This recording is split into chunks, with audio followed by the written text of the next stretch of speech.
Untuk penonton, untuk Nomor undi 7 yakni dari STT Tunjung Sari, Desa Adat Sumbersari dengan judul PHAKSA BHAIRAWA.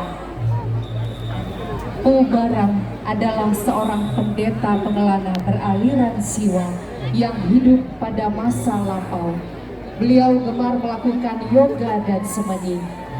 Namun beliau dikenal suka memakan mayat manusia yang sudah terlalu lama tidak dikremasi. Suatu saat beliau mendengar jeritan dari arwah-arwah yang mayatnya tak kunjung dikremasi.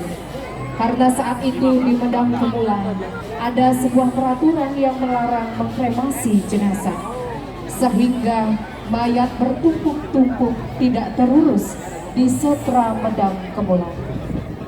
Karena Empu Barang tak tega melihat hal tersebut, beliau melakukan semedi di kuburan untuk memohon petunjuk dari Dewi Durga bagaimana cara menyucikan semua arwah tersebut. Kemudian Dewi Durga memberi petunjuk bila ingin menyucikan para arwah, Empu Barang harus memakan tubuh mereka hingga habis.